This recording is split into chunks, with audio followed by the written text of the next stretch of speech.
қазақ қоғамында тұлғаларды топтап атау дәстүрі бар. Мысалы, арыстар тобы, алыптар тобы, үш бәйтерек деген атауларды айтуға болады. Олар шетінен атылып, айдалып кетті. Олардың кімдер екенін сіздер жақсы білесіздер. Одан кейінгілерді не деп атаған ойыңа ештеңе түспейді. Соғысқа қатысқандар, тың көтергендер, бейбіт заманның ақындары деп көгенге тізгендей етеді. Ал бертіндегілерді жеті жетім, бес тапал деп әр саққа жүгіртті. Енді осылар осындай атқа лайық па деген сұрақ туады ғой. Әйтеуір 60-шы жылғылар деген ат қана абыройымызды сақтап тұрған сияқты. Содан алдымда аңыз тұлғалар туралы эсселер жаздым.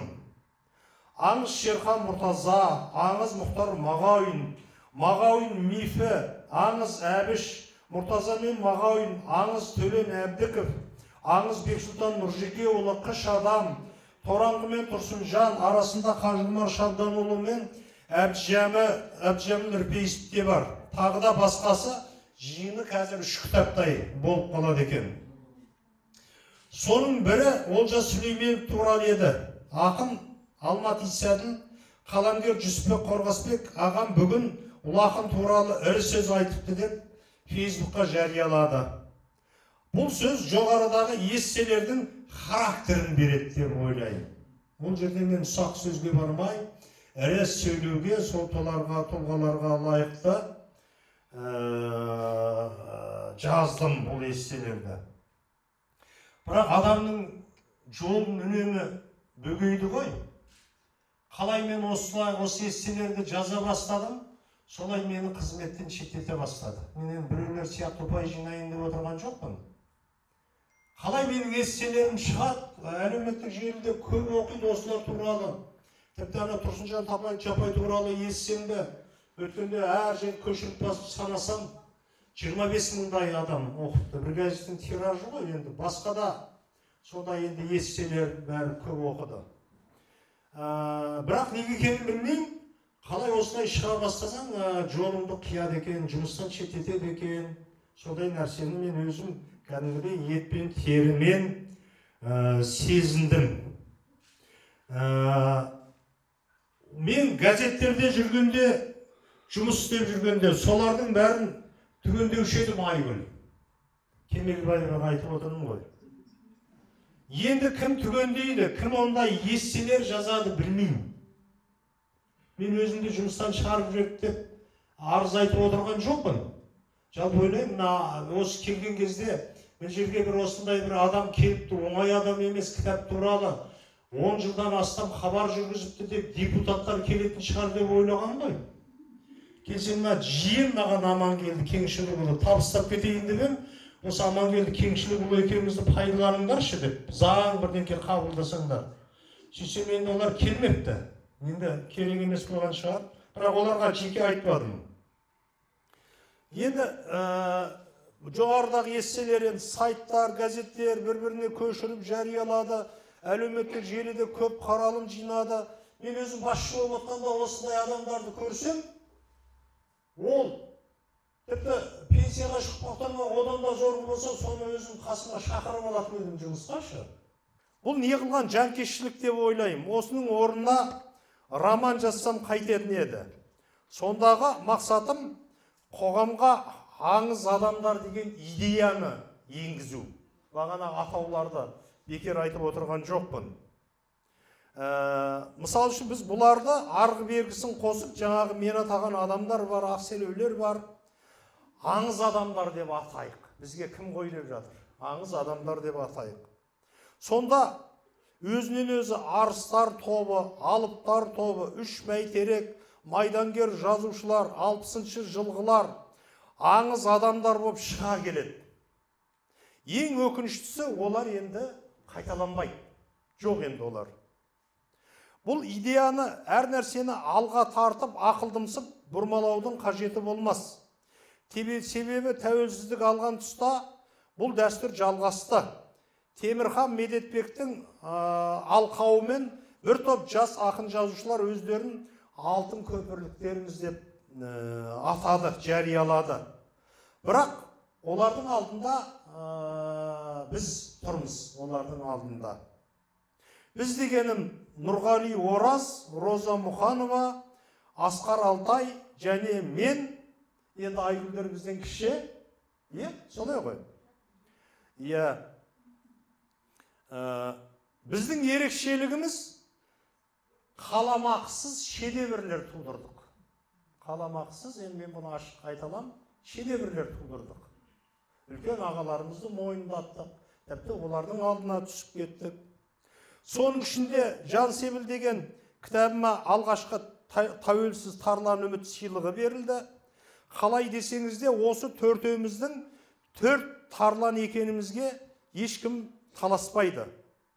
Мұны да кекеп мұқағандар табылып қалар. Бірақ мен тәуелсіз тарлан үміт, ұлттық айбоз, меценаттық қазіргі заманғы қазақ романы сыйлықтарын жеңіп алдым. Осыны айтсам, осыны жазсам, мақтангершілік сізге жарасама дейді. Жоқ, мақтангершілік емес, бұл біз үшін шығармашылық тәуелсіздігімізді жариялау деген сөз. Біз өзіміздің шығармашылық тәуелсіздігімізді жарияладық. Бізге ешкім ештеңені бірдеңе жаздыра алмайды бізге. Біз өзіміздің көңіліміздің қалауымен, жүрегіміздің қалауымен жаза алатынымызды дәлелдеген адамдарымыз. Біз көркем шығармашылықтағы алғашқы тәуелсіз ұрпақпыз. Сондықтан да оны беріден бастамай, арыдан бастау керек шығар. Бірақ менің Көліндегі көкжал романым мұндай атауға деген трагикомедиялық, сарказмдық кульминациямен аяқталады. Онда шетелге сатылған бала қасқыр боп ұлитын әдет шығарады. Түн жарымында ұлып, өзін асырап алғандардың ойпаң-тойпаңын шығарады. Бірақ ол көкжал боп ұлуды деген миф емес. Кішкене кезінде өгей әкесінің қасында жүретін біреу болады да, сол нағыз қазақ болу үшін қасқыр боп ұлу керек деп оны үйреткен солай. Ол бала кезінде қызық көріп қасқыр боп ұлиды да, кейін ұмытып кетеді оны. Сосын кейін ана асырап алып, шетелге барып, Лондонда әбден зарығап бала.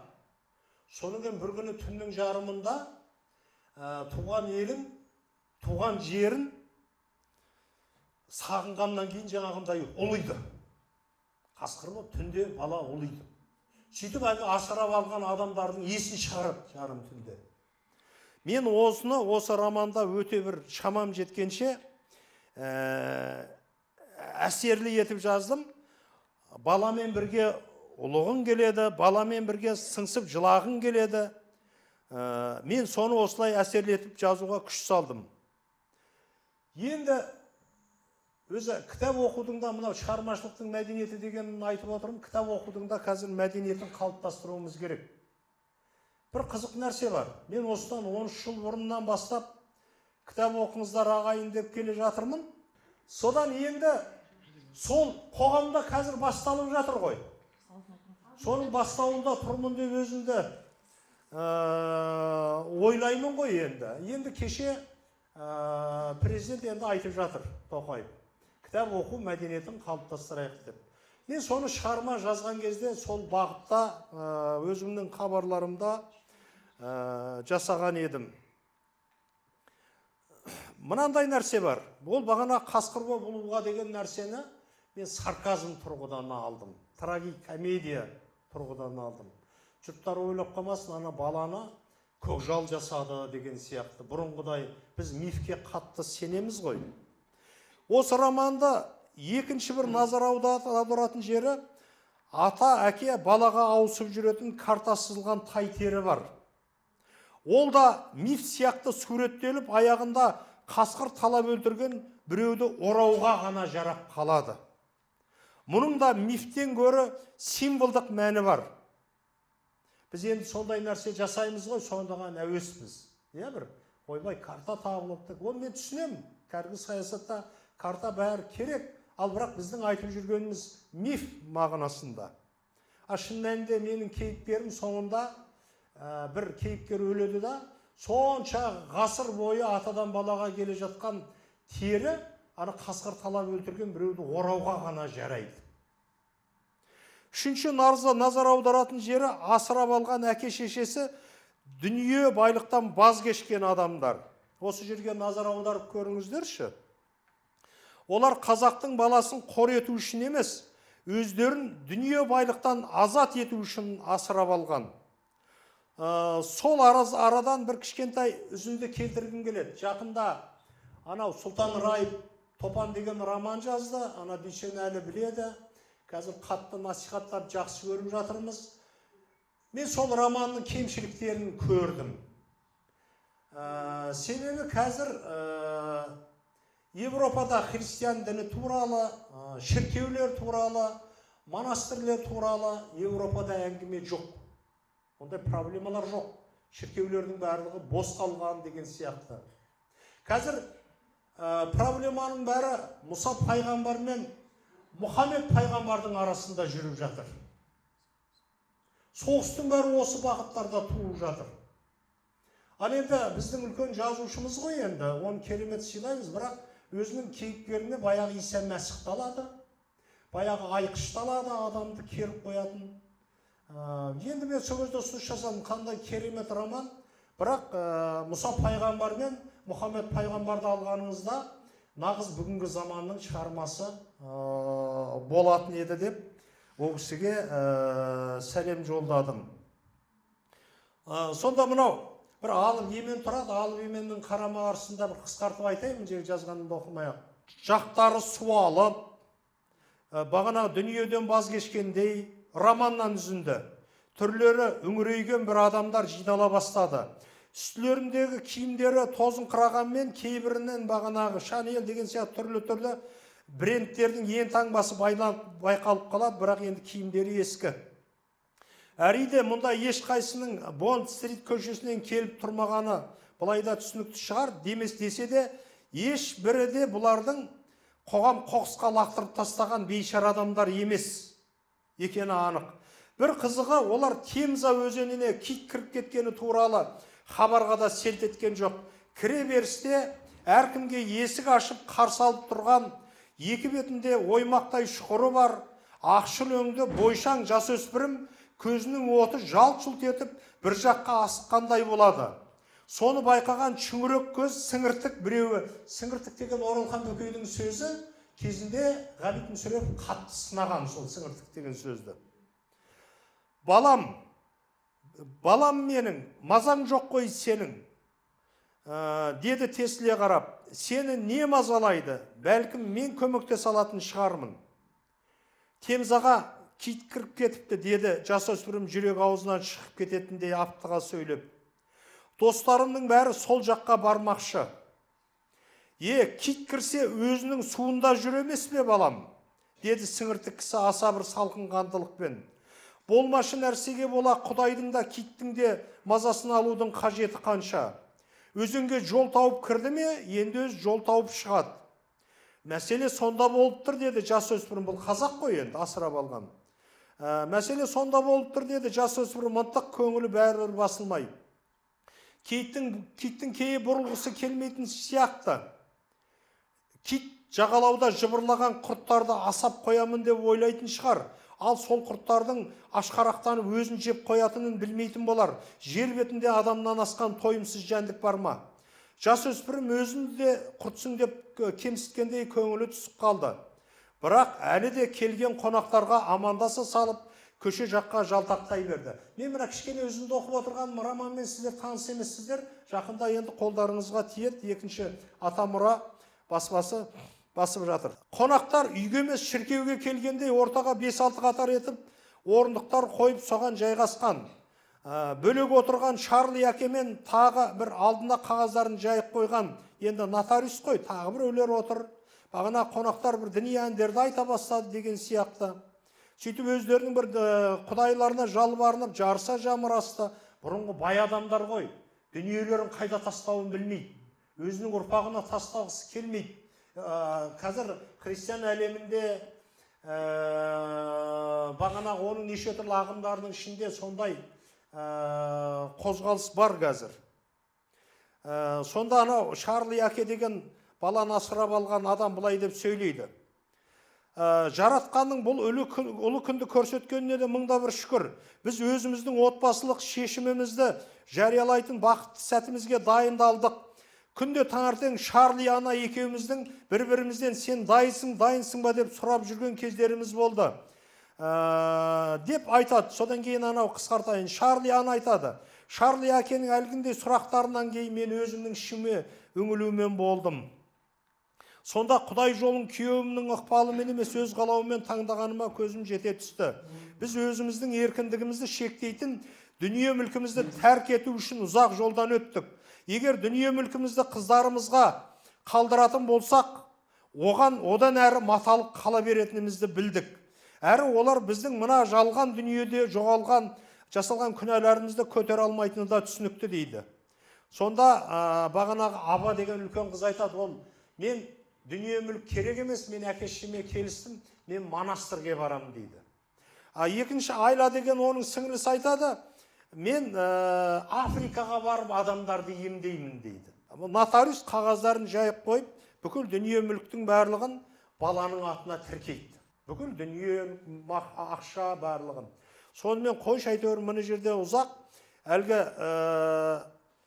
бала дүние мүлік ештеңеге қарамай китке жүгіріп кетеді. Оқиғалар Темзаға кит кіріп кеткен өзім көргем көзіммен.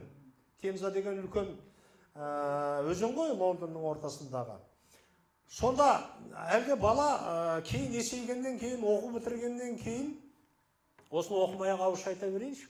Оқу бітіргеннен кейін бала бағанағы бүкіл дүние мүлкінің бар, бай, бағанағы өгей әкесін айтады. Сіздер маған осы дүние мүліктің бәрін бердіңіздер. Мен енді кішкене, оның өзінің ұстазы бар университетте. Ұстазым айтты, мен туған еліме барып, сол жерде кәсіп ашайын дегенде, әкесі айтады, бар дейді, бүкіл дүние мүлікті алып бар дейді, бағана ағылшын. Ол әкесі, асырап алған әкесі, осы заманда басына темір телпек киіп, үйінің ішінде мылтық ұстап өзін легионер ретінде есептейді. Сол бала бүкіл дүние байлықпен Қазақстанға келеді, бүкіл ақшасының барлығын бүкіл дүниесінен айырылып, бағанағы жетім бала ойбай деп оны кездесуден кездесуге шақырып жүріп, ақшасын тонап алады ғой бағанағы. Үйреншікті жай ғой. Сон бала қайтадан барады, әкем мені ататын шығар деп, қайтадан барады да айтады, әке, сіздің берген дүние мүлкіңіздің бәрінен айырылдым мен, сорладым. Не істейсіз маған дегенде, сен оларды қай жерге жерледің дейді. Ол анау ақша дүние мүліктің бәрін легионер деп отыр ғой. Баланы біз жұмсадық, Қазақстандағы кенді игеруге жұмсадық деп отыр ғой. Содан келеді де бала айтады, жерледім, осындай бір ғимараттың астына жерледім, осындай бір кен қазатын жерге жерледім деп бала да оны түсініп алған. Содан әкесі құшақтап рахмет айтады. Сен Ұлыбритания үшін сен ерлік жасадың деп бағанағы өзін легионер сияқты. Сонда баланың өмірі таусылды, баланың өмірінде интеллектуалды ойын басталады. Қазір мына мен бұрынғы шетел әдебиетінің, классикалық шетел әдебиеті туралы бір сөз айтпайын деп келдім. Өйткені себебі ол Амангелдінің қорығына түскім келмейді. Бірақ бүгінгі шетел әдебиеті туралы мысалға келтір. Бұрынғы шетел әдебиетінде интеллектуалды ойындар жоқ. Бүгінгі шетел әдебиетінің барлығы интеллектуалды ойындарға құрылған. Менің мына романым бағанағында үлкен сыйлықты жеңіп алып кеткені, өйткені ол жерде бағанағында жюри мүшелері, сондай адамдарды, біреулерді жалдаған көрінеді, сондай интеллектуалды ойындарға құрылған. Енді қараңыздаршы, баланың өмірі бітті. Баланың өмірі енді дүние мүлік таусылды ғой. Ана қыз монастырде, Германияда, анау Альп тауының етегінде. Ана қыз Африкаға кетіп қалды. Кемпір шалдың көктен нан алуға ақшасы жоқ. Бала бәрін құртып келді. Енді не істеу керек? Сонда бала сасқаннан бағанағы Айла деген, Аба деген үлкен әпкесін іздеп, анау Бавар өлкесіндегі Германияға, Лондоннан әпкесіне барған кезде, сол жерде шіркеуде, монастырде бір қазақ қыз келіп амандасады. Сон бала таң қалады. Бала ана қыз ептеп қазақша біледі. Сөйтсе ол қызды да асырап алғанда, кейін анау шешесі қайтыс болған, қыз тәрбиеге көнбей кеткен. Содан кейін әкесі, өгей әкесі алғанда оны апарып монастырьға тәрбиеге берген. Монастырьдың ішінде шіркеу бар. Монастырьға мұсылмандарды алмайды. Шіркеуге бағанағы қызметші қылып алады тәрбиелеу үшін. Соған қыз өзі қыз шіркеу деп ат қойып алады. Сонда ішінде қыз шіркеу деген бөлім бар. Содан кейін бала жолығып, сол жерде бір қызық оқиға бар. Енді мен соны бір керемет суреттедім өзі. Жаным жылап отырып суреттедім. Ана қызды әкете алмайды бала. Сонымен кетіп бара жатқанда қыз бағана монастырдегі шіркеудің төбесіне шығады да қызыл орамал лақтырады. Сонда қызыл орамал қалқып келеді дейді. Сонда бала астынан қызыл орамал ұстамай жүгіреді. Сонда монастырдегі бүкіл, бұл менің Европаға шыққаным. Монастырдегі түгел нелердің барлығы жүгіріп, бағанағы биіктен қарап, бір уақыт өздерінің еркіндіктерін. Европада еркіндік жоқ қазір. Сол Европадағы еркіндік жоғын мен осымен көрсеткім келді. Сода монастырлердің барлығы сонда сөйтеді. Бұл қыздың символдық нәрсе. Бала кеткеннен кейін қыз суицид жасайды. Қазір көркем шығармаларда суицид жасауға көп рұқсат бере бермейді ғой. Әсіресе біздің Қазақстанда. Соны мен орамал арқылы бердім. Сол бала екінші рет іздеп барғанда қыз уже жерлеп тастаған. Секіріп өлген, жерлеп тастаған. Сонда интеллект ойын басталады. Бала білім алды, дүние Европада өсті, азамат болды. Оқиға бітіп қалды деп ойлайсыздар ғой. Жоқ, оқиға біткен жоқ. Интеллектуалды ойынға келген кезде сонда Вольфганг деген бір неміс бар, банктың басшысы. Жекеменшік бар Кельнде. Мен Кельндегі нені бекер таңдап алған жоқпын. Ана собор дейді ғой, шіркеудің екінші үлкен аты. Европадағы ең үлкен собор сол Кельнде. Мен содан кейін таңдап алдым, мен өзім осы қалада болғам. Сонда баланың әкесі, атасы пайда болады. Әкесі емес, атасы. Атасы екі жақты шпион болған. Совет үкіметі мен Қытайдың арасында шпион. Тез аяқтаймын. Совет үкіметінің Қытайдың арасында екі жақты шпион болған. Қытайда тұрған, Советке келген, екі аяғында Совет пен Қытай екеуі таласады ғой бағанағы неге шпионға. Басына таласады. Екі жақта жазалағысы келеді. Сол кезде ол Европаға қашып кеткенде Кельнде өзінің бизнесін ашып, бірақ жалғыз басты дүниесін ол да қайда қалдарын білмейді. Бірақ сол кезде осы шетелге сатылған балалардың бәрін тізімдеп жүреді да ол. Сол кезде осы бала өзінің баласына ұқсайтынын көріп қалады, байқап қалады бір кездейсоқ. Сонымен осы баланың ізіне түседі, зерттеп біледі. Енді бала өсіп келе жатқанда осыған өзін апарып, мен сенің атаңмын деп айтқысы келгенде көпірдің үстінде өледі анау. Бірақ ол алдын ала барып, бағана банкке барып, өзінің баласын бәрін мұраға жазып кеткен ғой. Интеллекті ойын деген осы. Соған ана біреу айтады оған. Ана ұстаз айтады телефонмен. Сен банкке барып көрші, сенің әкең атаң қасқыр, көкжал, оның Вольф деген компаниясы болған, логистикалық орталығы. Ол із қалдырмауы мүмкін емес дейді. Сонда бала барады да анау банкке барған кезде ана Вольфганг деген айтады. Сенің атаң менің атымды қазақша аударған деп. Вольфганг деген бөрі соқпақ деп аударылады екен қазақша. Менің атым қазақша бөрі соқпақ дейді. Сөйтеді да 3 конверт алып келеді табақпен. 3 конвертті алады сон бала. Қасында 2 көмекшісі бар. Бір конверт ашса миллионда ана көп нөлдер тұр қасында. Бала қуанбайды, алады да қояды. Ұстаз үйретіп қойған. Екінші конверт алады, көп нөлдер тұр. Бала қасындағын жан шығып кете жаздайды. Ей, айтсаң шындысың ба? Деп. Сөйтсе анау сабыр сақтайды. Бұл кәрі қасқыр, бұл да мені бекер неғып тұрған жоқ. Бұл қазір мен ақымақ қылуы мүмкін дейді да, 3-ші конвертті алған кезде бала шыдамай секіріп кетеді. Сөйтсе банктың бәленбай акциясының пайызын баланың атына жазып кеткен. Міне сол дүниені қайтадан игеруге Қазақстанға келеді ғой. Қазақстанға келіп, спутниктік не арқылы қазір кенді ананы бұрынғыдағыдай іздемейді ғой. Спутник не арқылы Америка қазір бәрін көріп отыр. Қай жерде қандай кен барын. Сол бала сол жерге келеді. Сол жерге келген кезде бағана қасқырдың оқиғасы болады. Өзінің өгей әкесі артынан іздеп кеткенде қасқыр талап кетеді. Сонда бала романның соңында бұнандай сезімде болады. Ана өлген адам аспанға ұшып кетеді да, соны экраннан көреді бала. өлген адамның рухы аспан құшқан біз өмір көрмейміз ғой.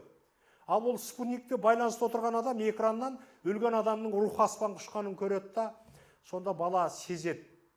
Біздің тірі жер басып жүрген біз тұрмақ, сонда ана аспанға ұшқан рухымызға дейін бұлар бізді бақылауда ұстап отыр деп, оның денесі тітіреп кетеді. Сонымен романның ұзын ырғасы осындай. Енді бағанағы интеллектуалды ойындар дегенге айтайын. Осы мына Мэтт Кейктің түн жарымындағы кітапхана деген роман туралы көптеген ақын жазушылар, сыншылар бір нелер жазды, посттар жазды. Байқағаным бірде-біреуі үстінен түскен жоқ. Бірде-біреуі үстінен түскен жоқ. Бағанағы түн жарымындағы кітапхананың ішінде сондай интеллектуалды ойынға жібереді. Анау қыз, екі ауыз сөзбен айтайын, қыз өзіне суицид жасайды, барады да бағанағы түн жарымындағы кітапханаға тап келеді. Сонда баяғы кітапханашы айтады, мына қабырғада сенің басқа өмірлерің тұр дейді, алып оқы дейді. Сонда бір кітапты алып оқыса, оның бір өкініші, баяғыда эстрадада ән айтқан сонымен жүре бергенде аман қалатын едім. Содан кейін тағы бір өкініші, күйеуге тиейін деп тұрып айнып қалған, сол күйеуге тиейінден сол кезде аман қалатын едім. Сондай 4-5 өкініші бар. Бір өкініші бағанағыдай күйеуге, сонда ана кітапта жазылған. Егер сен осы жолмен жүрсең, қазір мынандай жағдайдың көз алдына келтіреді. Сөйтсе ол бағанағы күйеуі наркоман, төсекте шалқасынан түсіп жатыр. Бұл үсті-басының бәрі сасық, шошқаның астын тазалап жүр. О, бүйткен өмірі құрсын. Дос қызымен бірге шетелге кеткен. Өтсе өжірге барғанда шетел барасап, көлік қағып кеткенде бұл далада қаңып қалған. Ошым соның бәрінен айналып келеді да, өміріне шүкіршілік жасайды. Мотивация бар ма? Мотивация бар. Қазір біздің ақындарымыз бен жазушыларымыз көп қателеседі. Енді мен ары қарай бір қысқа осы интеллектуалды мәдениет дегенге байланысты нәрселер айтайын. Мына мотивация дегенге айтып, қазір мотивацияның заманы. Қазір керемет мықты кітап жазып, ойпырмай осы кітабымды тегін шығардым деп дүкенге қойып қолсаңыз, көп адам алмайды оны. Ал енді ол онша керемет кітап болмауы мүмкін. Соған пәленбай ақша жұмсалды, ана мұна деп неге қойсаңыз, оны алып кетеді. Өйткені адамдар ақшаға, мотивация, дүние табуға келер ұрпақ соған, оны жаман деп айтуға болмайды, ол жақсы нәрсе. Ал осындай жағдайда біздің ақындарымыз бұрынғылар сияқты суицид туралы, өздері өлімге кескен, жазалаған, қабірімнің басына барып өлең оқырсың деген сияқты, мен ол туралы мақала жаздым, көп адамдар оқыды. Енді қазіргі заманда ол кімге керек? Бір рет оқып таңғаласың. Ертесінде жүрегің кілкіп оны оқығың келмейді. Керісінше саған мотивация берсе, қайталап оқисың. Ол үшін сенің шығармаңда интеллектуалды мәдениет болу керек. Мен бүгінгі күні айтам, біздің ақындарымыздың өлеңдерін жай қарапайым адамдар емес, Асқар Жұмаділдаев оқу керек. Асқар Жұмаділдаев Ақберен Елгезектің өлеңдерін талқылауға қатыстым, Ақберен Елгезектің екі аяғын бір етікке тығып жіберді. Мен ана хабарға Тұңғышбай Жаманқұлов, Ақберен Елгезектерді шақырам, қандай керемет сөйлейді. Дулат Исабеков мен бір не жазып, ертең Фейсбукқа салатын шығармын. Бүйтіп не айтыпты, бір осыдан бір 5-6 жыл бұрын сөйлеген жөнінде бүйтіп айтыпты. Мынау Жүсіпбек деген жақсы азамат, бірақ мен осыған жаным ашиды. Дулат ағамыздың сөзі. Себебі бұл үш жазушыны шақырып алады да, бір кітап туралы айтады. Бәрін өзі айтады, өзі оқиды. Ана үш жазушы кітапты оқымай келген, солардың аузына сөз салады. Ой, байқұс бұған жаным ашиды деп Дулат ағам. Сондай ғой заман. Осының барлығы өзіміз жазып жүрген дүниеден өзіміз әбден енді тойғанбыз оған, қазақша айтқан кезде. Соны анау суицид тақырыбы қазақ әдебиетіне қалай? Бұрын жырауларда суицид тақырыбы болмаған. Кейін анау Уфада кіммен, Ниязов Күлепа кіммен, өзіне аты болды, ондан анау бай татар саған мынау арқасын биттің қасынған қазаққа қызымды бермеймін деп соған бола атылып өлді ғой. Одан кейін соғыс дейінгі әдебиетте болған жоқ. Соғыстан кейінгі әдебиетте болған жоқ. Қалай Есенин келді Мұқағалилардың тұсында. Солай бізде суицид тақырыбы басталды. Ал енді қараңыздаршы, Есениннің өзі сол суицид жасаған кезде Маяковский айтқан, сен мына дүниенің ауырлығынан қашып өзің қол жұмсадың деп жазған. 5 жылдан кейін Маяковскийдің өзі атылып өлді. Қараңыз қандай қауіпті. Ал енді ол кезеңмен түсіндіруге болады. Бүгінгі күні келіп бағанағы Марина Цветаеваның несін қолға болмайды ғой. Кішкентай қыз келіп қабырғасы майысып, тура Марина Цветаеваның өлеңін қазақша оқып тұр маған. Ертең келіп қабырымның басына гүл қоярсың деп. Айналайын, сен әлі бесіктен белің шыққан жоқ, күйеуге алдымен бала ту сен деп ананы қайтарып жібердім. Мен шынымды айтайын, қазіргі оқымыстар соны жоққа шығаруы мүмкін, мен суицид тақырыбын өте жек көремін. Өйткені әдебиет деген гуманизм ол. Иә, гуманизм. Ол негізгі нәрседен ал. Онда еліктеп, егер бұрын ондай суицид тақырыбы әлемде, Еуропада болмаған болса, онда біз соны бастауымызға болатын еді. Біз солардың жолына түсіп келе жатқанымызда, соны өзімізге мақтан тұтамыз. Енді Мұқағали ағамыз, Есенғали ағаларымыз оларға енді же қара жер хабар бермесін деген Әмірхан Балқыбек сондай мағынада айтып отырмын ғой. Мен адамдардың өліп қалғанынан гөрі тірі жүргенін жақсы көремін. Өзімнің де тірі жүргенін жақсы көремін. Ана Әбдіжәміл Нұрпейісов туралы 99 жасқа келген кезінде мақала жаздым. Өзі де бағанағы құдықтай терең адам деп. Сонда жаздым, ана Әбдіжәміл ағамызды 100-ге жетсін деп мақала жазайыншы дедім. Сөйтсем біреулер айтады, қарғаның ғұмырын, құзғынның ғұмырын жасап не керек?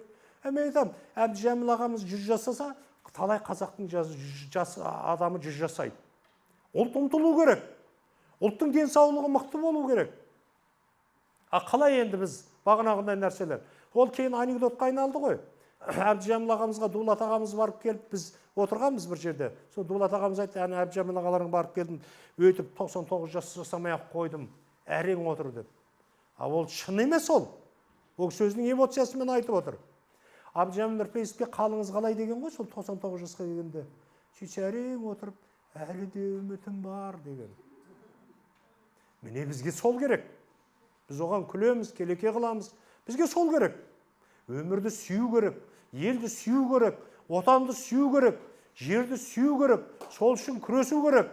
Бұл ана біздің депутат болып кеткен жігіттер сияқты жағымпаздану деген сөз емес, мен бірден басын ашып қояйын. Ол бірінші нәрсе. Енді қысқа айтайын, уақыт жетпей қалар. Екінші нәрсе, мына тіл деген нәрсе мені қатты алаңдатады. Мына Таласбек Әсемқұлов екеуміз кезінде бір әңгімелесіп жүргенде екеуміз пәтерде тұрғанбыз. Оның енді ол кезде жүре береміз ғой, оның бұтында қазір ол кезде чортик деген жоқ қой бізде. Бұтымызға мынандай кең балақ тұрсы енді айта берейін. Киіп алып ыстық бөлмеде екеуміз жарысып кітап оқып пікір таласып сөйтіп жүреміз. Бірақ оның ұстазы Мұхтар Мағауин, менің ұстазым Шерхан Мұртаза екеуміз ай-ай келіп соғысамыз бағандағы. Сол Мұхтар Мағауин мені шақырып, мен ол жерге барамай қалып, одан теріс әңгіме туып келіп, оның бәрін айтпай-ақ қояйын, ондай нәрселер көп. Сонда бір кейін Таласбек осы қайтыс боларының алдында айтып еді, Ленинградтағы анау Санкт-Петербург Салтыков Щедрин атындағы кітапханаға бардым. Сонда қазақтың тарихы да бар, басқа тарихтар да бар. Оқысам, тарихты төңкеріп жібереді дейді. Ал енді соны оқып, бағанағы келіп осы жаққа келіп айтсаң, жындығанаға түсіреді сен дейді. Өйткені ол тақырыптың бәрінен біздің адамдар ғалым, докторлық бәрін қорғап тастаған. Олар жол бермейді. Біз қазір сондай жағдайдамыз. Міне, сондағы айтайын дегенім Бауыржан. Мына әдеби тілдің нормасы дегенде, әдеби тілдің нормасы деген әлемде жоқ. Бүкіл әлемде мен сұрастырдым. Шет елде әдеби тілдің стандарты деген бар. Стандарт болды, оған сен бағынасың ба, бағынбайсың ба өзің білесің. Ал бізде әдеби тілдің нормасынан сәл ауытқысаң, сені сынайды. Ал енді әдеби тілдің нормасының кесірінен біз архаизмдерді құрттық, бағанағы жаргон сөздерді құрттық. Әр ауылдың енді диалектінің өзін бізде говорлар деп қорғаншақтап сөйлейді. Ешқандай говор емес, ол диалект ол. Осынша ұлан қайырды. Диалектінің барлығын құрттық. Енді келіп алып, жейде, бастау деген сияқты сөздің бәрін құрттық. Енді келіп алып, бүгінгі күні ол деген білесіз ба? Әдеби тілдің нормасы деген қай кезде ойлап табылған? 37 жылдың қарсаңында ойлап табылған нәрсе. Ақын жазушыларды қармаққа түсіру үшін. Содан кейін біз кейде мақтанамыз деп арындап қаламыз. Тіліміз бай деп мақтандық та, осылардың алдымен тілін құрту керек деген сияқты программалар қабылданған. Сөйткенде әдеби тілдің нормасы тағы басқалар енгізілгенде, оған басқа Ғабит Мүсіреповтің өзі жұмыс істеп кеткен. Ол қартайған кезде ақсақалды тапсырмамен солай істетіп, Оралхан Бөкейдің бағанағыдай сіңіртік деген сөздерінің барлығын Абгейдің ат қорасынан бастасақ деген мақаласында былай деп жазады. Сонда Оралхан Бөкейдің мен қасында жүремін ғой. Сонда кейін көзіне жасалып тұрып айтқан жер бар. Сіңіртек анау мынау сөздердің барлығы мынау Алтай қазақтарының, Қытайға көшіп кеткен, қашып кеткен қазақтардың феодализмнің сөздері деп қабілет сүреп айтқан масқара болғанда. Көрдіңіз бе? Біз әлі сонымен келе жатырмыз. Осыны жазасың, айтасың. Тілді қазір өткенде анау кімді Зейнолла Сәніктің бір романын оқып көрдім, Сергелдең деген. Басқасы басқа, ішінде әр беттен бір 4-5 өзіме бейтаныс сөз тауып отырдым. Қандай бай қазақтың тілі. Соның барлығы ұмытылды, жойылды деген сияқты. Мен енді мынандай нәрсе ғой. Менің өткен өмірім, аяқтаймын, мен сіздер байқаймын, жалықтырып жүрмін, аяқтаймын. Өткен өмірім, сосын жазып жүрген жазуларым, қызметім, оппозицияда болған кездерім, тағы басқа, мені қоғамға өгей, өзгеше ойлайтын халге жеткізді. Сондықтан да мен түсінем, қазір мен ішерге ешқандай бір ұжымға сыйғызғысы келмейді. Сондықтан да мен қазір анау отшельниктер сияқты жеке кеттім. Тіпті достарымнан да ажырап, ұжымнан да ажырап, жеке өзім анда-санда телевидениеге барып хабар түсірем, журфакқа барып лекция оқимын, онда да оққан лекциядан көп адамдардың көңіліне келуі мүмкін. Өйткені бір ғана мысал айтайыншы, Амангелді. Бейімбет, жиенім. Бұл мен шынымен жиенім. Мына Бейімбет Майлинді өткенде Данияр Саламат анау Талақ деген кино түсірді. Мүлдем қате кино түсірген. Бейімбет, біз қате түсінеміз. Бейімбет Майлин аштық туралы жаздық деп сөйтеміз. Бейімбет Майлин аштық туралы жазған жоқ. Ол 37-ші туралы сөз жоқ о жерде. 21-ші жыл туралы аштықты айтамыз. Ол кезде Бейімбет қандай болды? Бұл мынандай нәрсе. Бейімбет бір нүктеге қайта айналып келіп соға береді. Күлпаш, айт күндері, тағы басқа 5-6 әңгімесінде Бейімбет бір нүктеге қайтып айналып соға береді, өзін-өзі қайталай береді. Әкесі мен баласы үйінде қалады да, шешесі тамақ іздеп кетеді, сөйтеді да біреумен қосылады, болмаса бірдеңке болады. Әйтеуір не қылса да тамақ әкелу керек. Сейфуллин көшесіне Құдай өзі ар қылсын.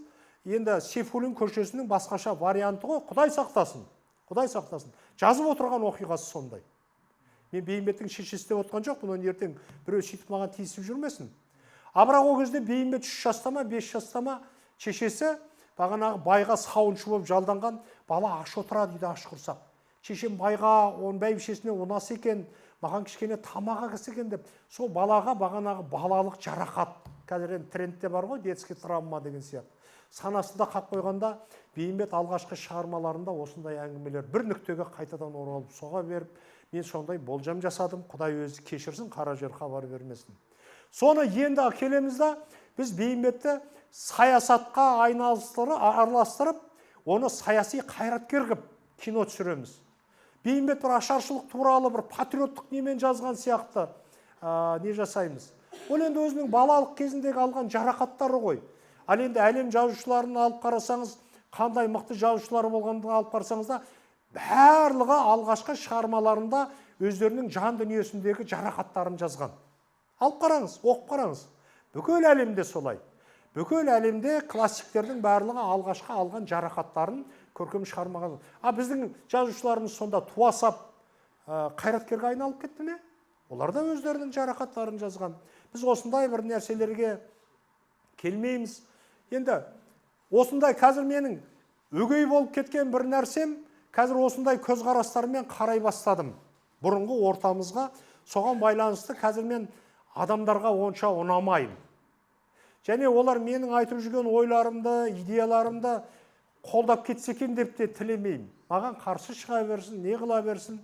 Бірақ мен қазір өзім сырттап кеткеннен кейін осының барлығын өзім көре бастадым. Енді өзім көргеннен кейін оны неге айтпасқа. Осындай бір қоғамға, әдебиетке енгізетін өзінің мәдениет деген қазір біз өзіміздің тілімізден бастауымыз керек қой. Енді ол өзі бүгінгі біздің жазып жүрген тіліміз емес. Ана кімді хабарға шақырып отыр, Тұрысбек Сәукетай айтты, мен жындымын деген романыңызды бәрі мақтап жатыр. Бірақ мен осы романыңызды мақтамаймын.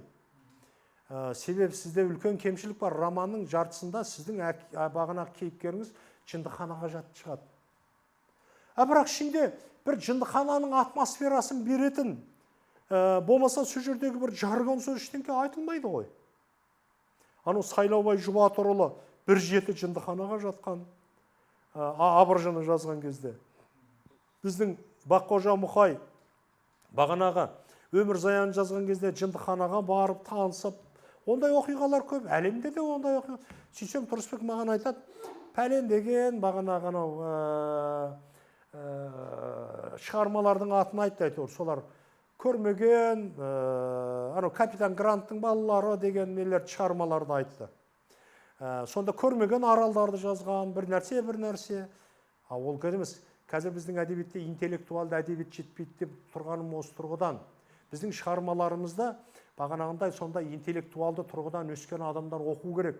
Өйткені ақша соларда. Содан кейін олар қоғамдық пікірді қалыптастыратын солар. Ал енді неге біз кешке дейін жылқы туралы, кешке дейін тауық туралы, кешке дейін лақ туралы жаза береміз? Оны ауылдың адамдары оқиды, жарайды. Ойбай, аға керемет жазушы екенсіз дейді. Ал енді ол бітті ғой енді, оны жазатын не бар? Тәкен Әлімқұловтың Ақбоз атынан кейін не жазуға болады, мысалы үшін? Өттік қой ол кезеңнен. Содан кейін бір нәрсе айтайын. Біз көптеген мифтер ойлап тауып алғанбыз. Құдай санасын, ол мифке қарсы шықсаң, сені шекарадан қуып шығады. Бір-екі жерде сосын айтам деп басым бәлеге қалды. Ұлы дала мифі де, ұлы дала философиясы деген миф тауып алғанбыз. Бізде ұлы дала жоқ. Бұлай барсаң қырғыздың шекарасы, бұлай барсаң орыстың шекарасы, бұлайға барсаң Қытайдың шекарасы, өз жерге ары қарай өтсең салық төлейсің. Қандай ұлы дала философиясы? Содан кейін бір айтып жүрген бір нәрсе бар. Енді бұның бәрі өзімнің пікірлерім. Оны біреу айтты екен деп айтпаймын, өзімнің пікірлерім. Бүкіл әлемде осығанға дейін цивилизация өркениеттің барлығы теңіздер мен мұхиттар арқылы тараған. Құрлықтар арқылы еш уақытта ондай өтірік шығыстың цивилизациясы, шығыстың өркениеті деген сол уақыттағы ғана өркениет. Ол бүгінгі өркениет емес ол. Өйткені себебі, ал қараңыздаршы, бүкіл ұлы шығармалар, ұлы адамдар барлығы сондай нәрселермен, мұхиттар мен теңіздердің ортасында, солардың жағалауларында, бір ғана Лондонның өзін Атлант мұхиты мен Атлант мұхиты іргесін шайқап жатыр. Жапон дегенің арал. Түріктердің бізге не айырмасы бар? Түріктер өздерін айтады, осы жерден көшіп кеттік деп. Ал енді бізден гөрі қазір біз ғана кімді ғана айтамыз ғой? Орхан Памукты ғана айтамыз ғой? Елif Шапақ бар, керемет жазушы. Зүлфі Ливанели бар, керемет жазушы. Қазір көп оларда. Киноларын, сериалдарын алып қарың. Қандай керемет олар? Олар қалай? Олар 5 теңіздің ортасында өмір сүріп жатыр қазір.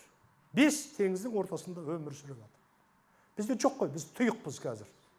Осындай нәрселердің барлығын Шыңғыс Айтматов өмірінің соңында негізгі теңізге шығып кетті. Неге теңізге шығып кетті? Осындай нәрселерді мен өзім ойлаймын, интуициямен мүмкін сезген шығар деп. Ал енді Сұлтан Райып соны қайталағысы келді, бірақ арандады деп ойлаймын қазір. Өйткені оған шығу үшін де дайындық керек. Мен енді мына батыл түрде айталам, Көліндегі көкжал осындай бағытта жазылды деп. Енді мақтаншақ деген нәрсеге келейін. Ешқандай мен алдарыңызда отырмын. Мақтаншақтық дегенге ақша бермейді. Ешкім ақша бермейді. Айғайла мақтан, әлеуметтік желіге жаз, біреуге мақтат, ешқандай ақша бермейді. Кейін мынау қараңызшы, әлеуметтік желіде романдарды өтірік мақтап жатыр, кейінгі жазылған романдарды. Өткенде мен әлеуметтік желіге жаздым. Осы анау сыншылардың, кейін Айнұр Ахметоваға айттым. Осы сыншылардың барлығы қазір анау кейінгі жазылған романды мақтап жатыр. Солардың мақтағанынан гөрі солар өтірік жазып жатқан сияқты. Мақтағысы келмей мақтап жатқан сияқты. Сендер абайлаңдаршы деп жазып едім, соны Айнұр Ахметова мойындады. Иә, солай аға деп. Кейінгі романдардың барлығы солай. Мен батыл түрде айталам, және дискуссияға шақыра аламын. Бірақ олардың барлығы жолы ашылсын деген мағынада айтып отырмын. Қазір мынау не деген өте көп, бір нәрсені айтып кетейінші. Плагиат деген өте көп, әлем әдебиетінен көптігі сонша, енді әлем әдебиетін көп қараймын ғой, шамам келгенше. Біздің қазақ әдебиетінде кейінгі жазылған романдардың көп пайызы плагиат шығармалар. Көбі. Онағы жи жазды, бір нәрсе жазды дегеннің бәрі өтірік, ал бірақ плагиат шығармалар. Енді плагиат дегенге мына нәрсені қараңыздар. Анау Құланның ажалы бар ғой. Одан бұрын айтайық. Жүсіпбек Аймауытұлының Ақбілегінде бір эпизод бар. Бағанағы 2-3 қазақ отырып, қызды алып кеткен кезде араша түсе алмай қалады.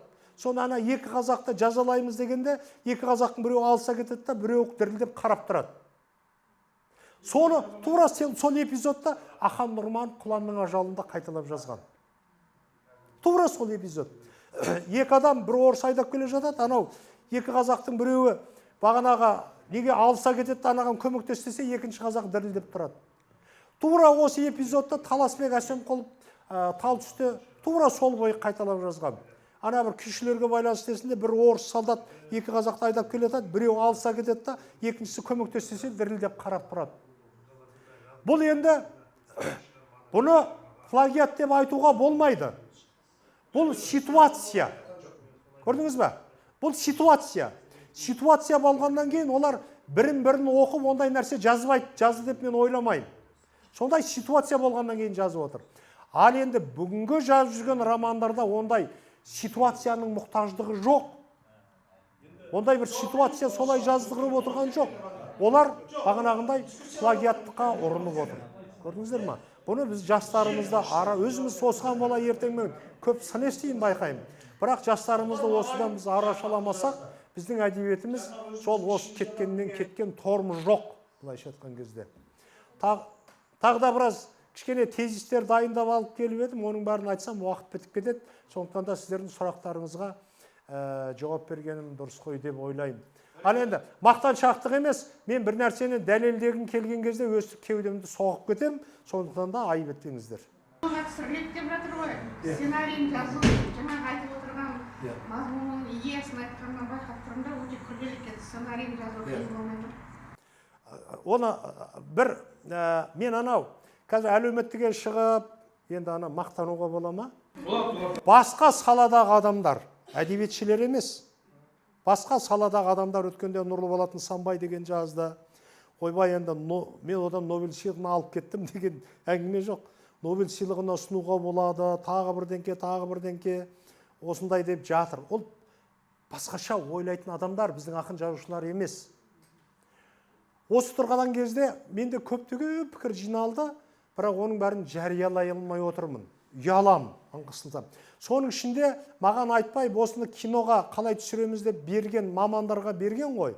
Солардың ішінен кино түсіруге болады, бірақ тақырыпты толық игере алмаймыз деген жауап келген.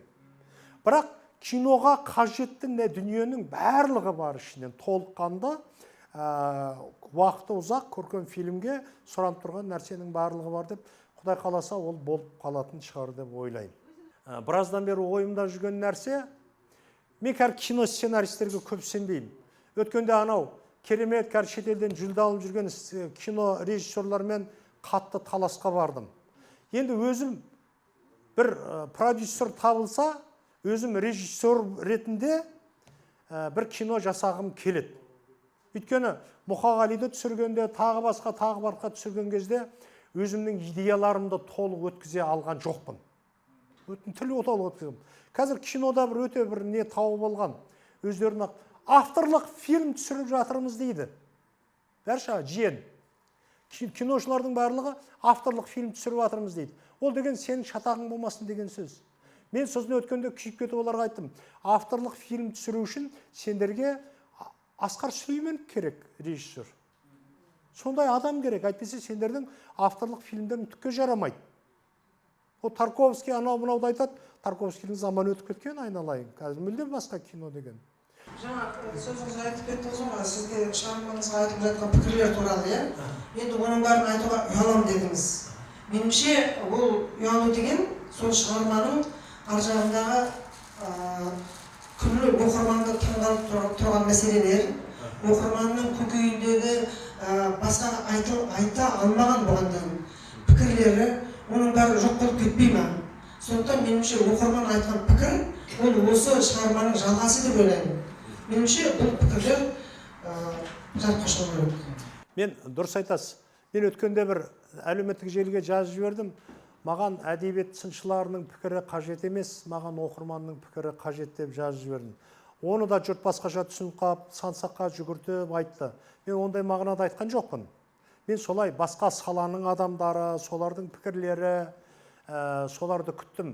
Өйткені біз әдебиет сыншыларынан еститін нәрселерімізді естіп болдық. Және олардың бізге қатысты не айтатынын білеміз. Және олар бізді қазір, біз қисайған, олар бізді дүзей алмайды қазір. Мәселе біздің өз жолымызды табуымызға байланысты ғой. Ал енді бағанағы шынымды айтайын, енді бір режиссер ретінде бір нәрсені түсірсем, біраз кішкене нәрсені өзім дәлелдей алам ба деп ойлаймын. Қазір енді Көліндегі көкжолдан басқа антироман жаздым. Көкжолдар деген рас бұрын жазылған дүниелер, солардың басын біріктіріп, көлемі 300 беттен асады. Соны қазір жариялайтын ба, болмаса ақша беретін, сыйлық беретін ба, бір нәрсені күтіп отырмын. Біз соңғы романыңызды әлі оқымадық, бірақ сіздің айтқаныңыздан ол асырап алған баланың тағдыры туралы екенін түсініп жатырмыз. Бірақ енді шығарманы жазарда қалай дегенмен де сіз ізденіске барасыз ғой. Осыған дейін жазылған жаңағы асыранды балалардың тағдыры туралы, болмаса жетім балалардың тағдыры туралы шығармаларды оқыдыңыз ба? Мысалы, Шарғыз Диккенстің Оливер Твист деген романы бар, анау атақты Хайди романы бар, Йоханнес Швейцтің, тағы да Кішкентай Ханзада деген сияқты. Одан басқа да әлемде жетім балалардың тағдырын арқау еткен шығармалар көп қой. Сіз енді солардың қайсысын оқыдыңыз, немесе қайсысы сізге әсер етті? Оның барлығы енді кезінде уақытында оққан шығармалар ғой, жаңағы сіз айтқан шығармалар. Мынандай нәрсе ғой. Мен бағана немнің басында әдейі айттым.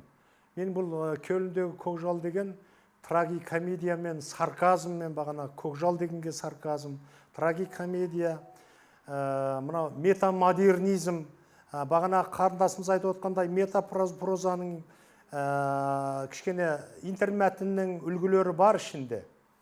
Бұны шығарманы оққан кезде мен саяси шығармаларды оқыдым. Бағанағындай Киссинджерді, Бзежинскийді әлеуметтік желіде байқап қалған шығар, ол туралы бір-екі пікірімді де жаздым. Соларды оқыдым да өзімізді, әлемді түсінгім келді. Осы бағыттан келген кезде мен сіздерге айтайын, бұл бергі жағындағы нәрсе, шетелге сатылған деген бергі жағындағы оқиға. Шын мәнінде бұның тақырыбы басқа. Бұл бағанағындай бір интеллектуалды ойынға құрылған нәрсе. Мынау 63-ші жылы, менің әкем енді 34-ші жылы ғой, 63-ші жылы, или 61-ші жылы, әйтеуір сол жылдардың шамасы ешқандай құжат сақталмаған. Менің әкемді 2 жылға Сібірге айдап жіберді. Сонда әкем келгенде айтты, мен бір жеңгем болды, өзімнің кіші шешеміз. Сол айтты, Молдажан дейді әкемді. Молдажан 2 жыл Сібірге барып, маған бір пар бәтіңке алып келді ғой деп айтқан. Содан шығып әкемнен чұқылап жүріп кейін сұрап біліп алдым ғой.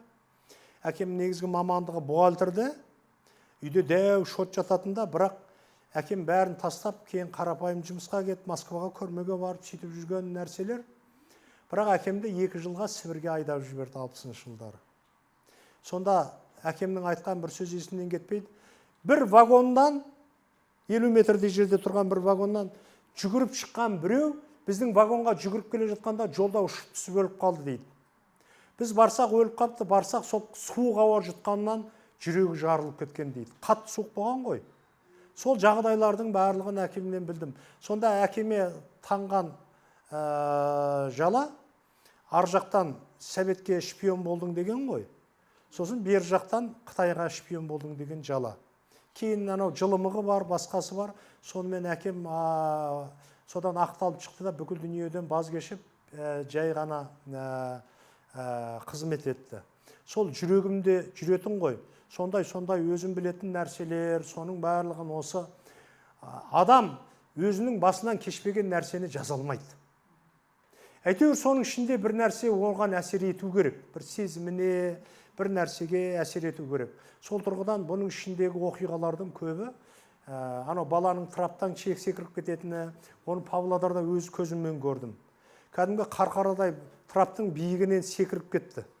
Енді сол нәрсені осы жерге сыйғыздым. Жетім бала ғой, енді әкетіп бара жатқан кезде траптан секіріп кеткені. Осылардың бәрі өмірден бастан өткендер ғой. Сосын кейін мектепте жүрген кезімде біздің мектепте Зейнел Кіндікбаев деген мұғалім болды. Кейін бізде құда болды. Әкем екеуміз жасырын сырласатын. Сол кісінің үстіңгі астыңғы тысы жоқ, бастауыш мектепте бізге сабақ береді. Сол кісі бағанағы бүйтіп айтатын, сол кісі екеуміз қой бағамыз түстен кейін. Түске дейін сабақ, мұғалім, түстен кейін қой бағамыз. Сол кісі бүйтіп айтады: "Мына құрақты көрдің ба?" дейді. "Бізде мұздың үстіне шығып тұра береді" дейді. Ал ана Сібір деген Итшекен деген жер бар. Сол кезде мұз қатқанда құрақты шалғымен шапқандай шауып түсіреді. Ол кісі не айтып жүр? Сөйтсем 37-ші жылы бүкіл тісін қағып алған. Сол әкеміз екеуі сол сырласып өтіп кейін құда болды. Сол кісі екі кісінің тәрбиесімен өстім ғой. Олардың да ықпалы бар шығар. Мына сюжет. Сіз тапқан кейіпкер, сіз тапқан сюжет, өзіңіз тапқан, өзіңіз ғана білетін, өзіңіздің жаныңыздан туған нәрсені біраз уақыт өткен кезде бұрын оқымаған әлем әдебиетінде сол сюжет, сол кейіпкер кездескен кезі болды ма? Осының алдында ана Дүйсенәліге бір ауыз сөз айтқым келеді. Енді қазір шетел әдебиеті жақсы аударылып жатыр ғой.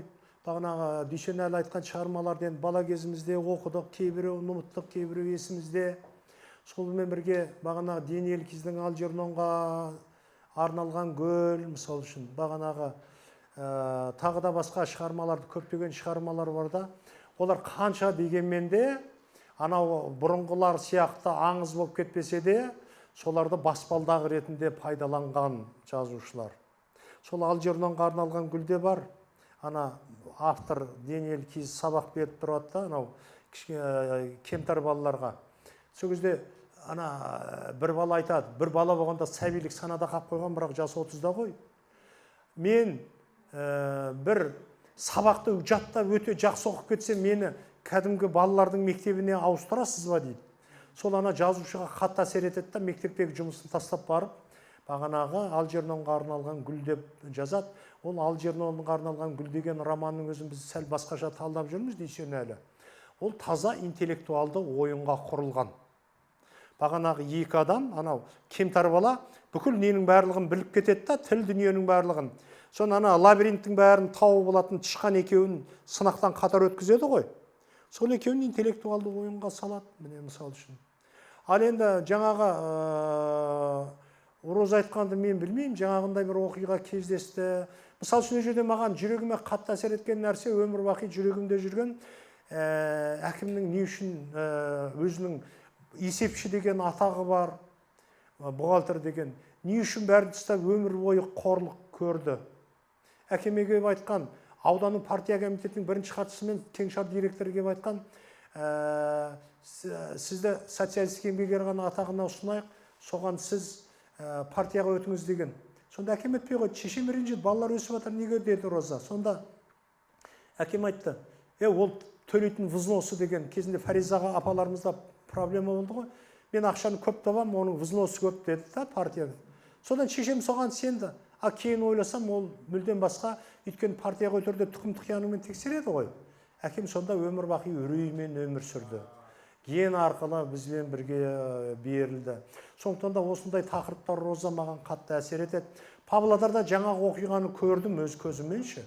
Бала, ойнап жүрген бала, ағылшындар әкетіп бара жатыр, жоғарғы траптың жоғары жағынан кезде қолдан суырылып шығып кетіп, траптан секіріп қашқанда бүкіл аэропорт сол баланы қуып ұстап әкеп, Алматыға дейін шырқыратып әкеп, соның қасында отырдық, жасымыз сорғалап. Осының барлығын мен енді әлемде сондай оқиға болды екен деп ойламадым, Роза. Бірақ болуы да мүмкін. Бірақ сенің енді анау қыз шіркеу деген ішінде бір бөлім бар. Соны ана монастырдегі оқиғаны жазып отырдым ғой. Сол кезде оқиға сюжет мүлдем басқа болса да, сенің монастыр деген әңгімең есімнен кетпей қойды да, сол маған көп кедергі болды. Көп кедергі болды, шынымды айтайын. Бірақ әйтеуір бұлай жол таптым ғой. Енді соның қазір жолғасын жазып жатырмын. Содан кейін қазір тағы бір романды бітірдім, Роза, Құдай қаласа. Көзсізмін ғой, жанкештімін. Мен айтайын дегенім, өзіңнің шығармаларыңды мен енді шамам келгенше барып оқып жүремін. Оған бір дайындығы бар адам, сосын бір үлкен бір подтекстпен астармен жазсын. Мысалы бір шағын әңгіме бар, өмірмен қоштасу. Өмірмен қоштасу. Әдемі, сурет саласың. Бәрі айтады. Бірақ андағы жаңа сарғыз, қоларбада отырған, неге өлімге барады? Ол суицид па, қияли ма, жынды ма? Не айтқым келді? Дұрыс, өте дұрыс. Ол жерде енді кез келген нәрсені төке дәлелдей алмайсың ғой. Бірақ анау, ол жерде сау адам ана мәшинемен жүреді ғой. Сөйтіп асып-тасып көшедегі қызды іліп кетеді, сонымен махаббат болғысы келеді. Тәубесіне түспеген адам ғой. Сол кезде көшенің ортасында арба мен жаңбырдың астында келе жатқан мүгедекті көреді. Сонда да ол тәубесіне түскен жоқ. Ал ана өлгісі келеді. Өйткені оған қызық жоқ өмірде. Сөйтіп келеді да, бір уақытта ана қызды күтіп отырады ғой өзін. Сен нәң ғой енді. Сол кезде бір мәшине қағатта анау арбасымен бірге айналып келеді да, мынаның лаба бойына мәшиненің гүрс етіп соғылып, бағанағы аяқ қолы жоқ адам, баяғы Жансебілдегі сияқты, ананың алдына түседі ғой. Сонда енді тәубеңе кел деген сөз ғой. Енді ол жерде бір нәрсені дәлелдей алған жоқпын, шынымды айтайын. 20 ғасырдың басында Жүсіпбек Аймауытовтың Ақбілдегі оқысақ, ішінде теңеулер, метафора, сөз тіркестері, тұрақты сөз тіркестері тұнып тұр. Одан кейін енді 60 жылдарда келсек, Оралхан Бөкейді ала келді. Оралхан Бөкейдің әңгімелерін, шығармаларын оқыған кезде бір тізіліп тұрған қара сөзбен жазған өлең тәрізді жазылады енді. Енді қазіргі заманда біз жастармен көп араласамыз ғой. Сол кезде мен таң қаламда жастарға қазір кезде жазушыларды кімдерді білесіздер? Жалпы сұрайын, жазушыларды қандай жазушыларды білесіздер дегенде Әуезов дейді да, сосын айтамыз. Енді басқа филология саласында әрине біледі жазушыларды. Ақын жазушылардың шығармашылығымен таныс. Енді басқа салаларға келіп жастардан өсіп араласып сұраған кезде Әуезов дейді да. Мен айтамын, сонда біздің қазақ әдебиеті Әуезовпен тоқтап қалған ба дегендей таң қаласында ішінен бір ренжисің енді. Енді кітап дүкеніне барсаң, кітап дүкенінде басқа әлем әдебиетін алып жастар тынып тұрған басқа әлем әдебиетінің шығармаларын алып оқып, мысалы өзіміздің үйдегі балаларда кітаптардың сүресін қарасам, әлем әдебиетінің кітаптары. Сонда қазір оқырманды тарту үшін, оқырманды жастарды оқыту үшін шығарманың тілі қандай тілде болу керек деген сұрақ қойғым келеді. Бұған байланысты мына нәрсені айтқым келеді. Мына Айгүл Кемелбаеваның бір әңгімесі бар ғой, ана өлместің суын іздейтін, иә, шатастырған жоқпын ба Айгүл? Иә, өлместің суын іздейтін. Қоңырқазда ма еді, қандай бір неде бар еді ғой? Иә, бір сондай бір нәрсе болды ғой деймін. Жалпы біз өлместің суы туралы ештеңке жазбаймыз, айтпаймыз ғой. Анау Жан-Клод Мұғылөбе деген жазушы бар ғой, иә, дейсен әлі. Соның теріс аққан өзен деген әңгімесі бар. Повесі бар, әлде роман. Жаңағы сіз айтқандай сурет, тіл, бояу, ғажап. Бізге тіл керегі жоқ, анау керегі жоқ дейміз ғой. Сонда біздегі бар, біздің мифологиямыз ғой өзіміз, өлместің суын іздеу. Сол неде бар? Соны жазып, қазіргі заманда бүкіл әлем оқып жатыр. Айтайын дегенім, мына Роза Мұқанова екеуміз қазір бір пландағы жазушымыз деп ойлаймын. Екеумізде бәрі өлшеулі. Бәрі шектен шықпаймыз, бәрі өлшеулі. Білеміз, қай жерден тоқтау керек, қай жерден жазу керек. Ал енді мына классик жазушы бар, қазақта Асқар Алтай деген керемет мықты жазушы, мен жақсы көрем, бүкіл шығармаларын оқимын, үйренем. Бірақ бір қателігі бар. Ол ана Орағаңдар сияқты емес, Жүсіпбек Аймауыт сияқты емес. Бір сөйлемінің ішінде, Асқар Алтайдың бір сөйлемінің ішінде 4-5 метафора қатар кездеседі. бір метафорасын оққанда басқа нәрсені елестетесің.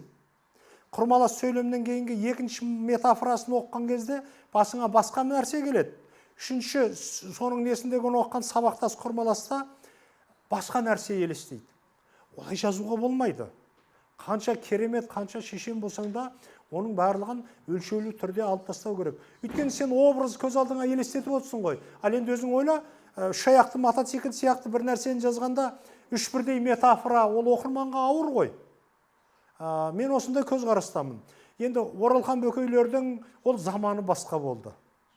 Ол кезде сөзбен, суретпен ойнау керек болды. Ол заманда сөзбен, суретпен ойнау керек болды. Мынау қаламгер ұстаханасында отырмыз. Жазушы еңбегінде не маңызды сіз үшін? Ізденіс па, тақырып па, жанрдың заңдылығы ма, әлде көркемдіктің құпиясы ма? Өзің жазу үстелде отырғанда қандай көңіл күйде боласыз?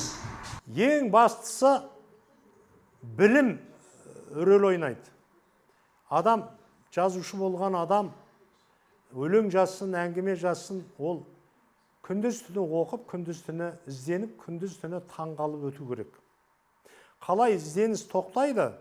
Қазір біздің көптеген ақындарымыз ізденісті тоқтатқан бір мәселені мына жағынан да жаза береді. Сол ақындардың осы өлеңдерін бір оқып едім, бір көптеген кемшіліктеріне тап келдім да, қазір жылы жауып қойдым. Бүкіл ақындар Қадыр Мырзалиевтен кейін пайда болды, қайда кезінде пайда болды десем, айтқам. Бүкіл ақындар бірінші шумағын өлеңнің соңында қайталайды. Абайда қайталамайды ғой. Осының барлығы неден шыққан?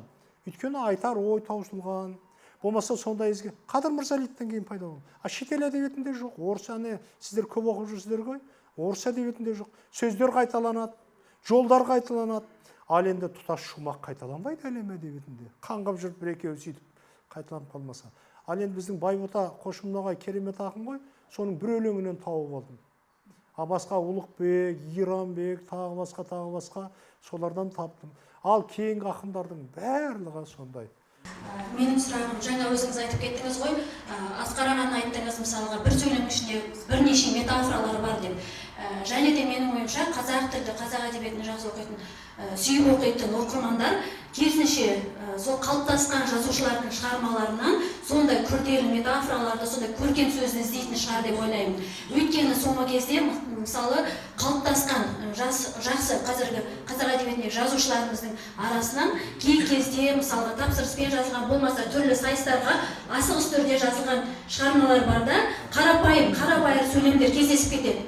Осы тұрғыдан келгенде өзіңізден кейінгі жазушыларға қандай кеңес бересіз? Өйткені интеллектуал әдебиет қалыптасу үшін керісінше жазушыларға да осы керек сияқты. Мына осы нәрсені, осы сұрағыңызды мен сөзімнің басында айтам деп келгем. Соны қарабасы ұмытып кетіппін. Сондықтан сұрақты жақсы қойдыңыз. Бір қазақты қазаққа үлгету мүмкін емес. Ойбай, осындағы Роза, осындағы Айгүл, болмаса біздің Жадыра осындай нәрсе жазыпты, осындай деп аттарыңыз аталмаса ренжімеңіздер. Соны үлгетіңдер істесең бәрі төрт аяқтап қарсы шығады. Ал мен бір нәрсеге таң қалдым. Мына Көбе Абенің анау құмдағы әйел ме еді? Соны Муракамидің бағанағы шығармаларын оқып отырдым да, бағанағындай метафораларына, теңеулеріне, бәріне таң қалдым. Керемет сөздер, теңеулер, эпитеттер. Соның бәріне таң қалдым да, бұл жазушылардың барлығын керемет танымал еткен осылар шығар деп ойладым мен. Сосын кейін ақырен шұқылап енді мен ғалымдар сияқты зерттей алмаймын ғой. Сөйтсем ол жапондардың өздерінің біздің кәдімгі ата-бабамыздан келе жатқан мақал мәтелдері қанатты сөздер екен. Соны алғанда сол қалпы өздерінің шығармаларына енгізген. Бәрі сол. Жаңадан, енді Дидар Амантай бір несінде айтып қалды, біздің қазақтың жазушылары бұрынғы қанатты сөздерді қайталай береді, ол қате деп. Ол олай емес, ол деген тұтас дүние таным, одан озу, оны не қылу мүмкін емес. Бір сөз, екі сөз табуы мүмкін, ал енді оның барлығын бағанағы сіз айтқан сияқты біз әдебиетте, шығармашылығымызда ақын жазушы деген осының барлығын біз тасып ұрпақтан ұрпаққа жеткізетін адамбыз ғой, пафосқа сүйеніп айтсақ. Жаңа сіз айттыңыз плагиаттар туралы, бұл өте дұрыс көтерілетін мәселе деп ойлаймын. себебі қазір оқырманнан ақын жазушы көбейіп кетті. Кез келген түртіп қалсаң алаштың лауреаты, кез келген түртіп қалсаң одақтың құрметті жазушысы немесе көшесі. Ең бастысы орден алсаң болды. Орденді де алып жатыр, ол көп. Енді ол мәселе онда емес деп ойлаймын. Себебі бір осылай біздің әдебиеттегі былық дейма, лас дейма, кімнің дәрежесі қандай, не жазылып жатыр деген оқылмайды. Бір секунд уақыт берші. Дәурен абай бір күні шақырды, осы жұмыс істеймін ғой, соны кірсем. Анымен әңгімесінен телефонға жарым ашып жатыр. Сонымен ойладым, маған бір жерде қызмет, бір нәрсе не қылайын деп жатырмын деп дәмет бүйтіп ойып соссам, телефон теріп қойып, сізге мен бір орден не қылайыншы деп жатырмын. Ойбай атама дедім. Неге дейді, ол кезде министр ол. Мен орденді жазушы, басқа боламын, бірақ орденді жазушының әрқайыншы дедім. Жоқ, орденді алған дұрыс, егер ол еңбегі болса. Атақ керек. Керек, ал бірақ қазір мен айтып тұрғаным, біздің атақ керек. Бізде кәсіби әуесқой деген екі нәрсе тұр қазір әдебиетімізде. Осында екі нәрсе, соның бәрі плагиатқа келіп тіреліп жатыр. Біз сол арасын іздейміз. Екінші мәселе, бізде сын мәселесі жоқ. Сын дейтін мәселе, мен мысалға Роза отыр мына жерде, мен Фариза туралы бұл кісі пьеса шықты, спектакль, соны сынадым. Ал мен сахнадан Фаризаны көрген жоқпын. Үйіп Махамбет характер, образ көрген жоқпын. Сол үшін сынадым. Мысалы халықтың барлығы келіп, біздің ақын жазушы емес, мен айта алайын. Құлағыма келіп сырғап кетеді де, сен дұрыс айтып жатсың, бірдеңе айтасың. Ал бірақ ашық ешкім жазбайды. Бізде осы бір нәрсе жоқ. Бізде қазір айтайын, мен аяқтап қалайын сөзімді. Осы мәселе, жаңа сіз айтып отырсыз ғой, жақсы көргеннен сынаймын деп. Мен жақсы болсын деген нәрсені айтып отырмын. Ана Бағашар Тұрсынбайұлы, мына Шархан Қазығұлды ана бір роман үшін, Құлпет үшін түкке алғысы сынады. Мен Бағашарды түсінем, және Бағашарды жақтаймын. Бірақ мен соған қарсы ерінбей, бір апта үзінді қып, Фейсбукқа салып отырып, Бағашарды жоққа шығарып, бір мақала жаздым. Оны жазғанда мен Шархан Қазығұлды ақтап алайын деген жоқпын, басқа ой болған жоқ. Менде бір нәрсе бар. Сын дегенді біз 37 жыл ойлап тапқанбыз. Бір күн енді Гогольдар, Чеховтар, Толстойлар, тағы шетел әдебиеті, оның барлығын түсінем. Енді солардың арасындағы бір даулардан гөрі мен Буниннің Толстой туралы жазғанын, Андре Маруаның Бальзак туралы жазғаны, тағы Стефан Цвейгтің жазғандары туралы, соларды әлде қайда сүйсініп оқимын. Ал біздің түсінігіміздегі сынды бізде жақын жазушыны тұқырту үшін ойлап тапқан. Кеңес заманында қазақ әдебиеті газеті рецензиясы шықпайтын. Соның барлығында біреуді сынасаң керемет геройсың. Ал осының барлығы ақын жазушыдан өш алу үшін. Оларды қоғам болып, билік болып, құрту үшін 37 жылы ойлап тапқан. 37 жылы біздің тілімізді құрту үшін әдеби тілдің нормасын ойлап тапқан. Ақын жазушылардың бәрін тұқыртып ұстау үшін сынды ойлап тапқан бүгінгі күнгі мағынасында. Сын деген ондай нәрсе емес. Сын деген нәрсе Белинскийді осы жақында бір Фейсбукқа жазып едім. Белинскийдің барлық нелерін өткенде қарап оқып шықтымшы. Белинскийден асқан гуманист сыншыны көрген жоқпын мен. Қандай керемет жазушыларды мәпелеп отырып жазады. Және болашағынан бірдеңге шығатын жазушыларды мәпелеп жазады. Ал біз енді аламызда кім көрінген біреулерді тауып, соны сынамадың, неге сын жоқ. Енді бұл тақырып өте үлкен тақырып. Содан кейін енді анау бір жерде бір осы плагиатқа байланысты мүмкіншіліктеріңіз болса, пікірталас ұйымдастырайықшы. Пікірталас ұйымдастырып, сосын әдеби сын туралы, сонда кеңірек бір жауап беріп, ол қызық нәрсе, өте қызық нәрсе, және бізге өте керек нәрсе деп ойлаймын. Тұрсынжан Шапай сияқты тағы басқа әдеби эсселер қандай ғажап. Солардың басынан сипап отырып, анау ақындарды, талай ақындарды сынап кетті ғой, Иранбектерден баста. Қандай жағының сүйсінеді, қандай рахат. Рахмет сізге, сонша жерін атағылып бергеніңізге. Бірақ бағана сөзіңіздің басында айттыңыз ғой, қазір әдебиетте түрлі топтарға бөліп айтатын болды аңдамды. Соның ішінде 60-шы жылғылар деген сөзіңізге түсінбей отырмын. Соны ең қарапайым сұрақ шығар. Хрущевтің кезінде, жылымықтың кезінде біздің ақын жазушылар шықты ғой. Біз 88-ші жылы ақтау басталды ақын жазушыларымызды. Сол кезде біз баяғы Шәкәрімнен бастап бұрынғы ақын жазушыларды ақтадық. Ал кеңес заманында біз ақтап алатын ақын жазушы болған жоқ. Сол кезде Теңгиз Абуладзені грузиннен, анау Анатолий Рыбаковты Дети Арбата, содан кейін анау Дудинцевті Белые одежды, қандай керемет шығармалар Солженицинді айтпағанда. Солардың бәрін ақтап шығардық, ал кеңес заманында бізде ондай болған жоқ. Көрдіңіз бе? Біз сонда кеудемізден басып тастаған жоқ қой. Ерекше шығармалар болған жоқ. Ал соның барлығы бізде 60-шы жыл туғандар емес, 60-шы жылы әдебиетке келгендер. Ол мынау Асқар Сүлейменовтер, барлығы әкім ағаларымызда бәр сол топтың ішіне кіріп кетеді. Олар сонымен бірге аңыз адамдар. Біз Розаны не үшін құрметтейміз? Роза өз жеке жазушы болса да керемет құрметтейміз. Бірақ Розаның басында аңыз қалыптасты әкім ағамызбен бірге. Сосын мен кеше бір жерде айттым, ана Нобель сыйлығын алған Орхан Памuk, оның көркем шығармасынан бұрын, менің атым Қырмызыдан бұрын оның аңызы тарады Еуропаға. Сол үшін ол Нобель сыйлығын алып кетті. Ойбай, ол бағанағы ислам дінінде тірі адамның суретін салуға болмайды екен деп. Сөйтсе ол Құранда жоқ, оны кейін кім Есенғали дәлелдеп шықты бір. Анау Камалидин Бекзат туралы мақаласында керемет. Иә, Камалидин Бекзат туралы несінде дәлелдеп шықты. Енді сондай нәрселер көп. Сосын кейін Моянды алып қараңыз. Моян туралы мен бір жерге шақырса керемет қызық лекция оқитын едім. Ойбай, кейде өзім ойларым өзіне өткен. Моянмен кездесіп өзіне сұрақ қойдым ғой.